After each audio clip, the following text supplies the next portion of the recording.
derek dawuh Nabi Muhammad laku mungkar ayu dibabat urip selamat dunia akhirat urip selamat dunia akhirat sholawat sholatullah salamullah ala toha rasulillah sholatullah salamullah ala yasin habibillah ala yasin habibillah sugeng rawuh abad kedua laku syariat derek ulama urip rukun kanthi bahagia mergo berkah derek aswaja mergo berkah derek aswaja irfan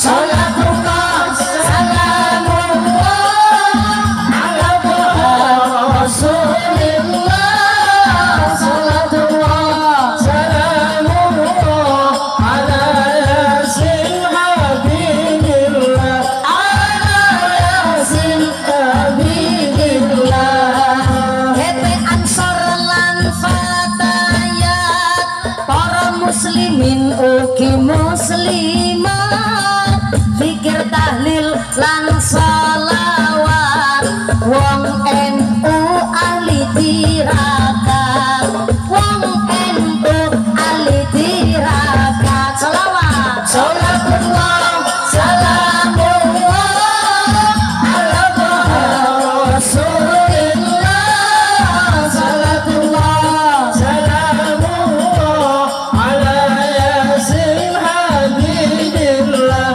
ala yasin habibillah istighosah lan manakib laku wong NU jujur lan tertib maca Quran tansah urip kuat iman teguh ing prinsip kuat iman teguh ing prinsip sareng-sareng sholatullah salamullah ala rasulillah sholatullah salamullah ala yasin habibillah ala yasin habibillah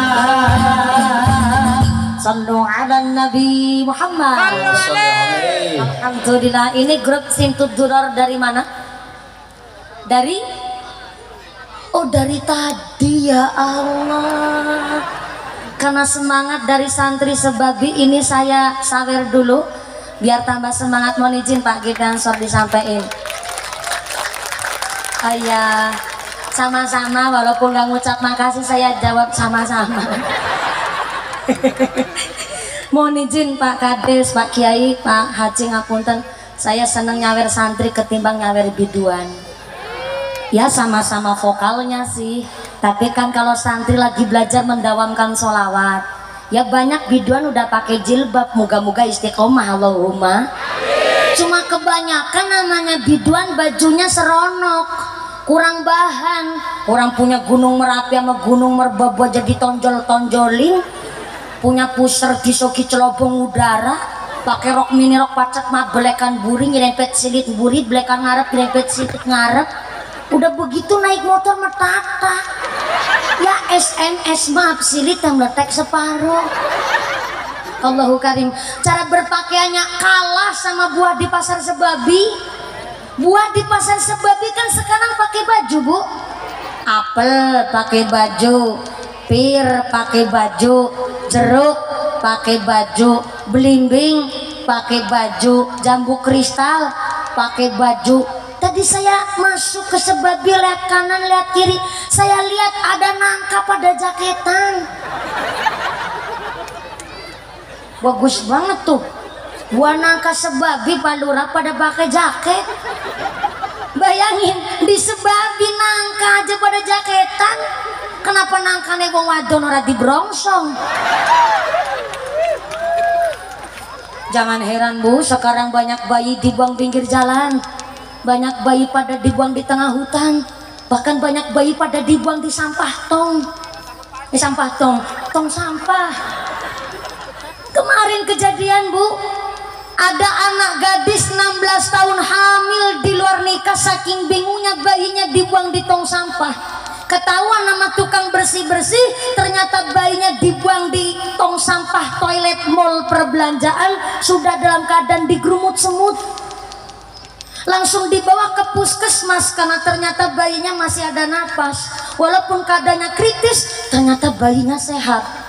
Dan ternyata dilihat di CCTV oleh Pak Polisi, ternyata yang ngebuang bayi itu adalah anak gadis usia 16 tahun yang hamil di luar nikah dan persalinan babaran di toilet umum pusat perbelanjaan alias mall. Saya heran, Bu, nggak habis pikir ya. 15 tahun, 16 tahun kok ngerti-ngerti nih corong goneng lebok no. Orang saya 27 tahun aja masih polos dan lugu begini, Besti.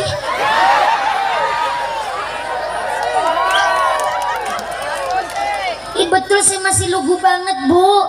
Palingnya dikit-dikit tahu dikurut uyun lah, atau kitab yang rada vulgar dikit, kitab Fathul Izar.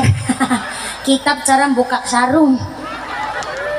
Tapi namanya santri cuman tahu teori, belum bisa praktek. Karena prinsip santri mondok nganti rabi, ngaji nganti mati.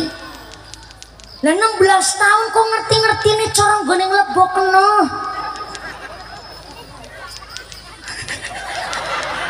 Dadak takung lebok na apa?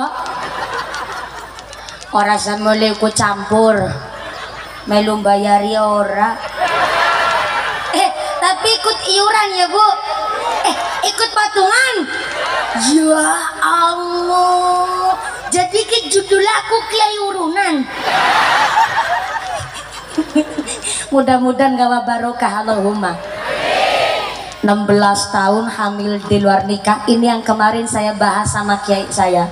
Kiai, saya mau tanya Kiai, kenapa ya orang kalau berbuat zina hamilnya itu malah belendungnya nggak kelihatan, sampai ketika babaran persalinan nggak ada yang ngebantu, bisa babarannya normal, bayinya selamat dan setelah melahirkan seperti tidak terjadi apa-apa. Itu kenapa ya Kiai? Saya tanya begitu sama kiai saya. Kiai saya ngejawab pakai dasar tentunya. Kata Imam Al-Ghazali, seorang perempuan yang berbuat zina hamil di luar nikah, kenapa babarannya kerasa enak dan seperti tidak terjadi apa-apa? Karena dia tidak mendapatkan pahalanya uang meteng dan tidak mendapatkan berkah ganjaran melahirkan anaknya. Ketika mati pun tidak disebut mati syahid. Na'udzubillahimin. Beda aman jenengan, Bu. Anda yang punya suami nikahnya sah menurut agama dan pemerintah, hamilnya saja disebut riyadhah, irakat sama Gusti Allah. Sampai kata Imam Al-Ghazali, ibu rumah tangga yang hamil ketika babaran kerasa sakit yang luar biasa, karena sampai sakitnya itu setengah mati. Kenapa setengah mati? Karena nggak mati sekalian. Loh, kalau mati sekalian nggak bisa diceritakan, Pak. Rasanya orang persalinan babaran, Pak. Wetenggi kayak nasi ngelilit, kini gegerasan bengkek banget, sampai pinggang ini rasanya mau patah. Kayak wes tahu. Kayak wes tahu,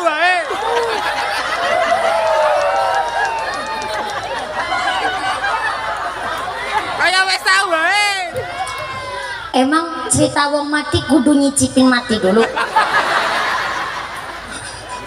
Ya Mas. Cerita wong babaran kudu nyicipin meteng.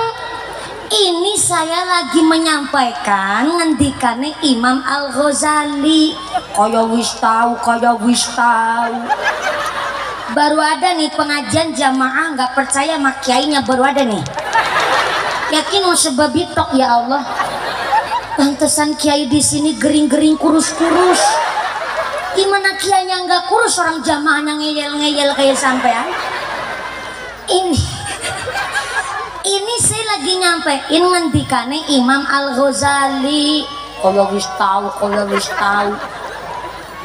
sakitnya setengah mati, sampai bapake ora entuk katokan kon sarungan, pintunya dibuka seret esele kon dilengani, ada mangkok tengkurep disuruh di rumah no, sampai kukusan. Ibu tahu kukusan enggak? Yang buat masak nasi zaman dulu itu.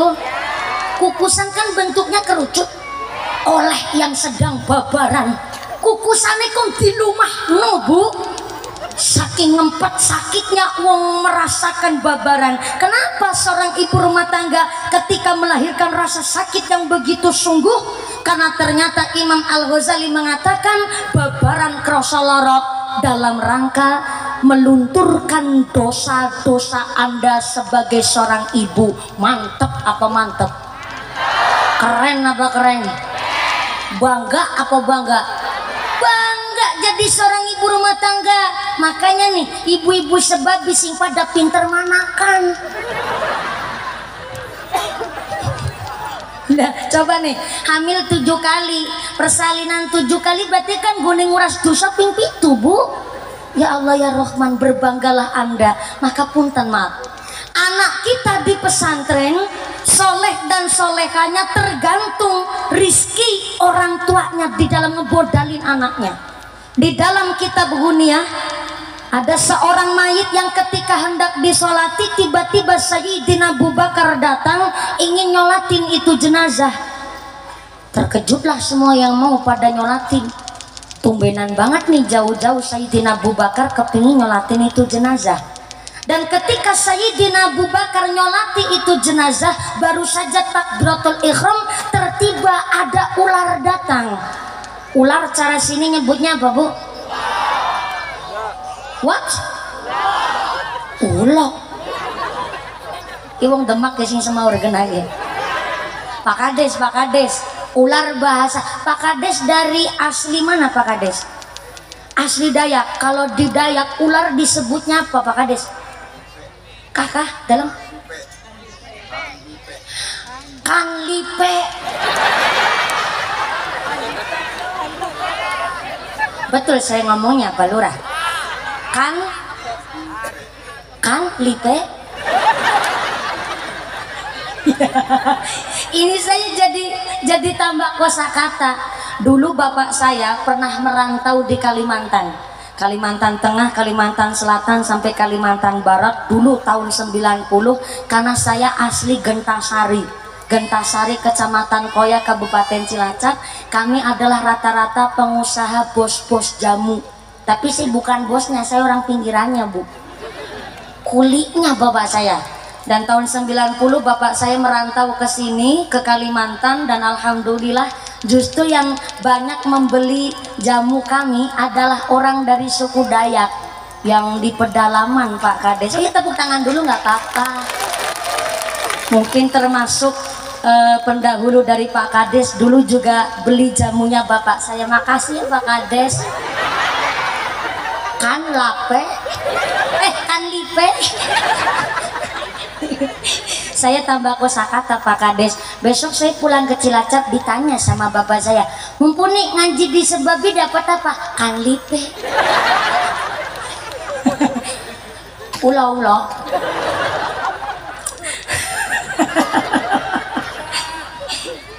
Ketika Sayyidina Abu Bakar baru saja takbiratul ihram nyolatin itu jenazah, tiba-tiba ada kan lipe datang. Jadi enak kan ngajinya Pak, biar ini orang suku Dayak juga ikut bahagia walaupun pakai bahasa Indonesia. Alhamdulillah lapel keringet datang. Makasih Bu ya, lo pengertian banget. Tahu aja sih keringetnya deleweran. Kalau deleweran saya nggak tanya sama Pak Kepala Desa, takut malah lebih sulit bahasanya. Kan lipe. Baru saja takbiratul ihram, ternyata Sayyidina Abu Bakar nyolatin itu jenazah, ada kan lipe, ada ulo datang, tertiba kan lipenya langsung ngegigit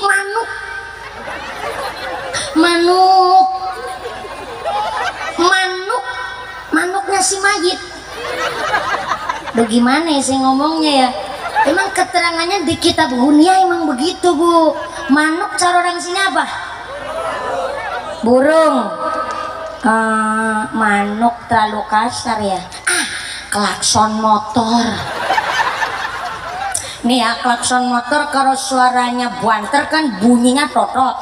Lah kalau cilik bunyinya nah.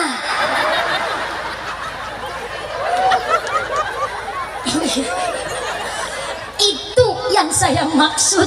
Cuma saya nggak tega ngomongnya. Yang buanter bunyinya totot, yang kecil bunyinya nah. Lebih sopan ngucap manuk aja ya Bu ya. Ternyata Sayyidina Abu Bakar takbiratul ihram, ada Kang Lipe datang, Kang Lipenya langsung ngegigit manuk ke si mayit.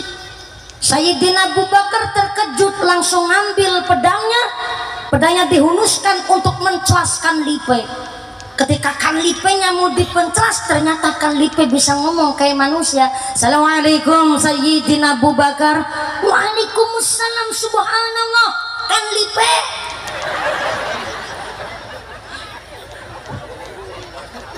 Laula,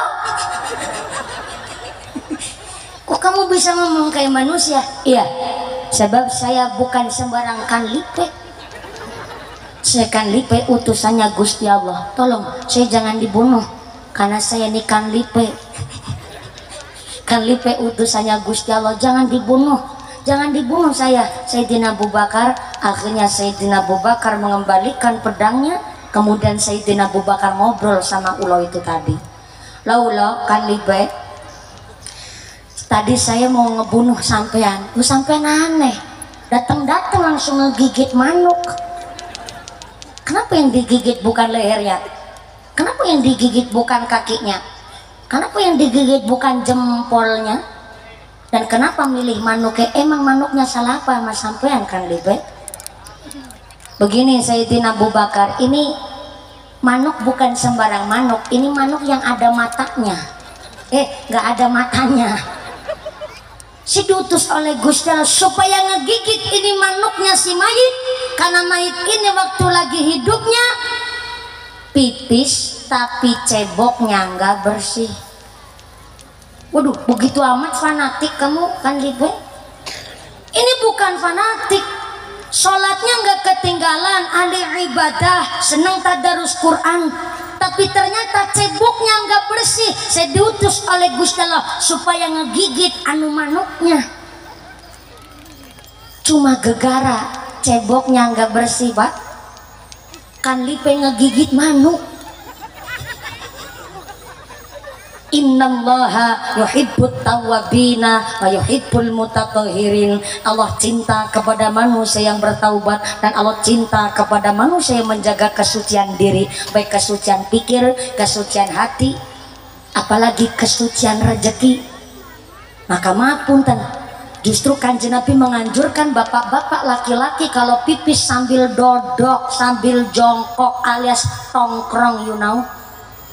Kenapa laki-laki disuruh pipisnya sambil jongkok? Karena pertama secara ilmu kesehatan, orang laki-laki kalau maaf ya, air pipisnya sambil dodok, sambil tongkrong, ini membantu mengeluarkan penyakit lewat keluarnya air urin. Justru kalau dodok sambil jongkok itu pipis dalam keadaan yang sehat. Yang kedua, wong lanang pipis sambil dodok nikus supaya nggak soar sawer. Penora menceng, bukan saya yang ngomong, tuh belakang tuh yang nambah-nambahin. Penora soar sawer, tapi nyatanya praktek di lapangan tidak seperti itu. Banyak bapak-bapak maaf pipis sambil ngadeg dicempet nawit sawit. Maaf ya, boro-boro cebok. Melamun coba tabit natro masih mending coba tabit noh, malah kadang karo diselentiki.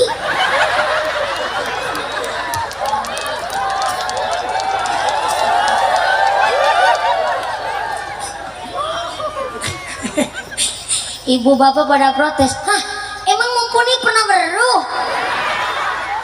Saya ini musafir, Bu. Tiap hari saya ngaji di perjalanan. Satu harinya saja saya di atas rata-rata jalan 85 km. Saking pahamnya saya hidup di jalan. Justru saya lagi protes-protes nih sama wong lanang-lanang. Nek nguyuh aja pada sembarangan. Motor-motori mataku.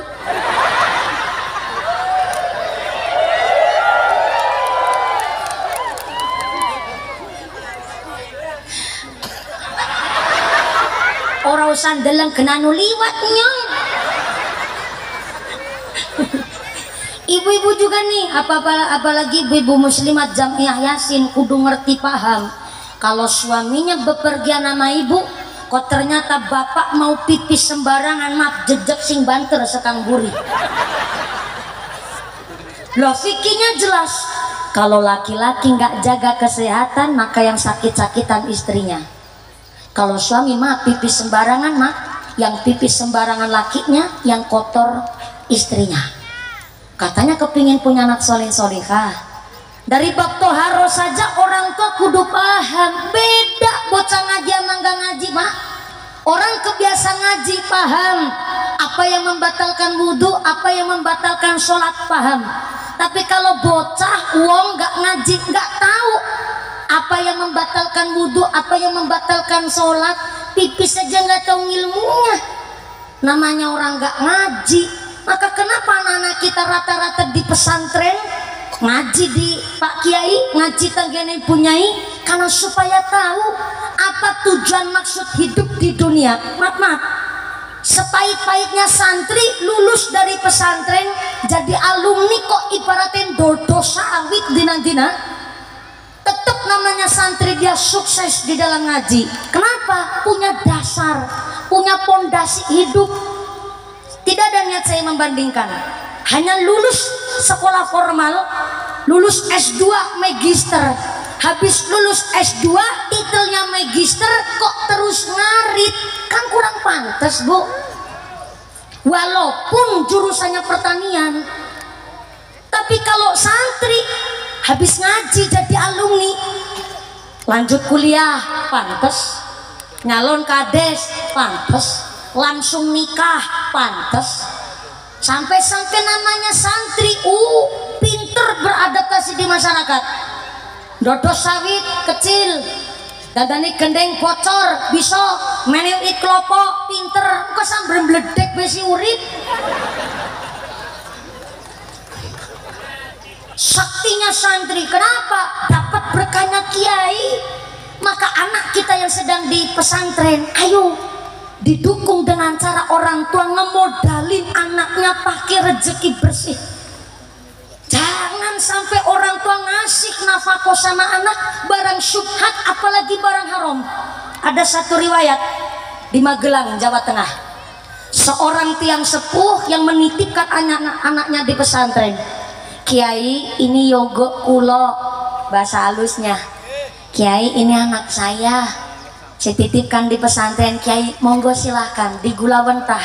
Kalau anak saya nakal cupit aja, ikhlas saya. Anak saya ngebantah, teplak beh, ikhlas saya. Silahkan anak saya di gula wentah. Tolong jadikan anak saya anak yang punya adab. Ketika anak saya di pesantren mampu menghormati Pak Kiai, berarti saya telah sukses mendidik anak saya. Begitu kata orang tuanya. Apa jawab Kiai? Pak, saya cuman dewan guru. Putra panjenengan dititipkan di pesantren. Pesantren cuma wadahnya. Wadah itu pun tergantung isinya. Maka saya hanya sebagai dewan asatidz wal ustadzah. Maka tergantung dari orang tua cara mensupport anaknya. Maka saya minta satu, saya akan didik anak Anda dengan sekuat tenaga dan semampu saya, tentu berkah ridho Allah. Tapi saya minta satu dari jenengan, tolong modalin anak jenengan yang sedang mondok di pesantren saya dengan hasil tani panjenengan. Hasil tani, iya. Tapi saya minta cuma satu, taninya tani kelapa. Tani kelapa. Ini kelapa kerambil apa kelapa sawit? Kelapa kerambil. Tahu kerambil enggak? Kelapa santen. Di Cilacap di Jawa Tengah jarang kelapa sawit karena saya juga nggak doyan es kelapa sawit, Bu. Saya doyannya es kelapa muda kadang tua. Ini saya minta jenengan ngemodalin anak di pesantren pakai hasil tani kelapa. Kenapa tani kelapa, Kiai? Ya, kalau kelapa ada santannya, nggak harus ngerawat, nggak harus ngelemoni, nggak harus merintah orang ngerumat kelapanya, dan hasilnya pun insya Allah halal dan bersih. Maka saya minta ngemodalin anak jenengan yang di pesantren saya pakai hasil tani kelapa. Oke, seniko dawuh Kiai, pulanglah orang tuanya ke rumah, putra putrinya semua yang di pesantren dimodalin pakai hasil tani kelapa. Dan apa yang terjadi setelah tahunan ngaji di pesantren, pulang anaknya ke rumah, manfaat semua ilmunya, muncullah pondok pesantren Tegal Rejo Magelang dari hasil tani kelapa. Jadi ternyata Pak, namanya hasil rizki itu sangat mempengaruhi sifat, kepribadian, bahkan watak seorang anak. Kalau sampai orang tua cari rezeki dari hasilnya yang kotor, ini di dalam kitab Huniyah ada manuk dicokotkan lipe. Secara fikih kita disuruh ngejaga bab toharoh supaya ngejaga kebersihan badan, tapi secara filosofinya ada manuk yang ahli ibadah rikala hidupnya, sholat gak ketinggalan, baca Quran juga lancar, tapi ketika mati manuknya digigitkan lipe. Ternyata secara tasawuf banyak orang ibadah tapi rezekinya rezeki kotor. Sholat sih sholat, tapi wudhunya nggak diperhatikan. Ini yang dimaksud orang ibadah tapi rezekinya kotor. Akhirnya manuke dicokot kan lipe. Maka disuruh kita cari nafkah meniru dengan modelnya tawon. An-Nahl, lebah, dia cari nafkah dengan cara terbang, mulia dia. Sampai seketika hinggap di dahan, tidak menjadikan dahan patah. Cara sistem kerjanya tawon tidak menjadikan orang lain rugi. Ini sifatnya tawon, punya prinsip perut yang selektif. Oh ya, sugeng rawuh alan wasalan bihudurikum Bapak Camat. Betul, Bapak Hadis. Oh, Pak Kadis dari Sampit, silakan. DPR, DPMD apaan tuh? Sih nggak tahu apaan tuh.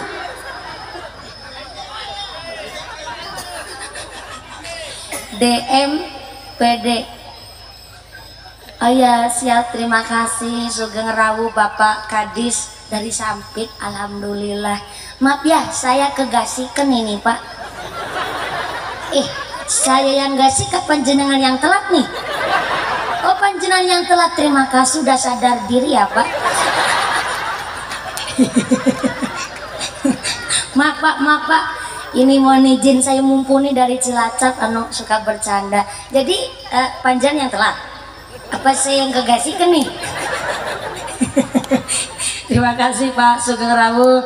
Ini para masyayikh, ada para tokoh ulama kita dari Sebabi, kemudian ada Romo Kiai Haji Sofyan Hadi dari Jakarta, Polri. Alhamdulillah beliau juga seorang dosen. Ada Pak Kepala Desa, tadi sudah ngasih ilmu kepada saya kan lipe. Ada Pak Kiai juga di belakang. Alhamdulillah. Sugeng rawuh.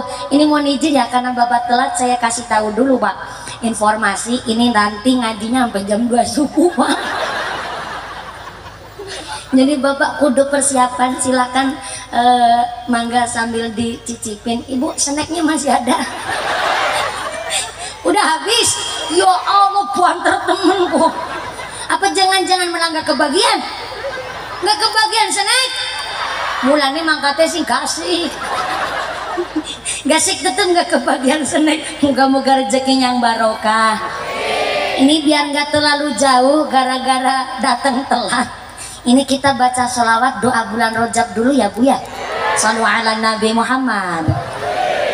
Allahumma barik lana fi Rajab.